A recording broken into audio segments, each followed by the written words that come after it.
मालेगांव शहर के वो मेरी माँ बहनें, वो नौजवान बुज़ुर्ग हजरात, शहर के उलमाए किराम, तमाम पत्रकार, मैं इनका शुक्रिया अदा करता हूँ कि इतनी कड़ी धूप के अंदर मालेगांव शहर के अंदर 67.40% वोट किया। मुझे ऐसा लगता था कि हो सकता था 80% तक के 75 तक का 80% वोट जाएंगी। बहरहाल खैर ये इलेक्शन के अंदर सबसे ज़्यादा वोट पड़ी और नतीजा अच्छा ही आएगा। ये इलेक्शन के अंदर किसी ने क्या किया किसी ने नहीं किया आज बोलने की हमको ज़रूरत नहीं है, मगर शहर की आवाम ने, शहर के उलमाए किराम ने सबसे बड़ा रोल अदा किया।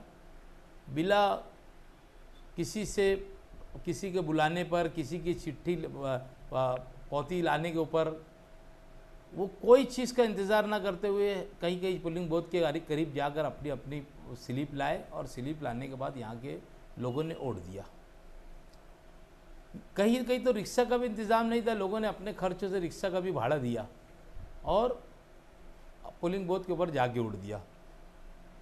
मैं मालेगांव शहर की तमाम माँ बहनें, बुज़ुर्ग हजरात, नौजवान साथी, पत्रकार, ख़ास तौर पर उलमाए किराम का शुक्रिया अदा करता हूँ कि जिन्होंने मस्जिदों से लोगों को बेदार किया और बेदार होने के बाद इतनी बड़ी तादाद के अंदर लोग घर से निकले, वोट हुई और अल्हम्दुलिल्लाह मैं मालेगांव शहर कांग्रेस पार्टी का अध्यक्ष होने के नाते मैं तमाम लोगों का शुक्रिया अदा करता हूँ और उम्मीद करता हूँ कि आने वाले असम्बली चुनाव में भी आप इसी तरीके से आप अपना वोट बिला सोचे समझे एक अच्छी जहनीत से आप वोट देंगे, क्योंकि मालेगांव शहर के अंदर कोई हॉस्पिटल, कोई कॉलेजेस नहीं है।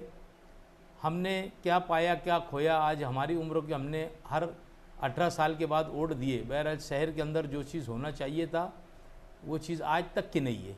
आज कुछ होता है तो मालेगांव के लोगों को दवा खाने के लिए नासिक के चक्कर लगाना पड़ता है। ये बात जिसके घर का पेशेंट रहे उनसे जाके पूछो कि उनकी हालत कितनी ख़राब होती है। तो ये सारी चीज़ को दिमाग में रख के आने वाले असम्बली के अंदर लोगों ने वोट देना चाहिए, यही मैं गुजारिश करूंगा। और मैं तमाम लोगों को मेरी तरफ से, कांग्रेस पार्टी की तरफ से, तमाम ओहदेदारान की जनब से मैं आप लोगों को, शहरियान को मुबारकबाद देता हूं और अल्लाह से दुआ करता हूं कि अल्लाह ताला समझदारी का मुजाहरा करने के आइंदा भी हम लोग को इंशाअल्लाह ताला जल्द ही 5 तारीख के बाद एक वोट लगाकर जिन जिन लोगों की वोट कटी है उन लोगों की वोट वापस आप इसमें आ जाए, वो तरीके से जल्दी से नाम वापस यादी में आ जाए। जो भी 25,000-30,000 वोट कटी है, खैर जिनके नाम डबल थे अगर उनकी कटती तो बात अलग थी। इसमें अच्छे अच्छे लोगों के घराने की घर की वोट, पूरी घर की वोट कट गई, तो ये सब बराबर बात नहीं है। इसने जो कटवाया है ये इसके लिए उसको भी हिसाब देना रहेगा असम्बली के अंदर। ये जिनकी वोट कटी है ये भी उनसे हिसाब लेंगे जिन्होंने वोट कटवाया है। 2 चीज़ है उसमें, एक तो मालेगांव शहर के अंदर भरपूर लोगों ने वोट दिया और अगर वोट नहीं कटती तो जाहिर सी बात है कि वोट मिलने वाली वोट थी। लोग बेदार थे, वोट स्लिप ढूंढ रहे थे, अगर स्लिप मिल जाती थी तो लोग वोट देने के लिए जाते थे। खैर मालेगांव के अंदर 2,05,000 वोट गिरी, मैं समझता हूँ 1,95,000 वोट कांग्रेस उम्मीदवार को मिलेंगी। मगर मैं समझता हूँ कि हार उर का तो इंशाअल्लाह ताला नतीजा नहीं आएगा, नतीजा अच्छा ही आएगा।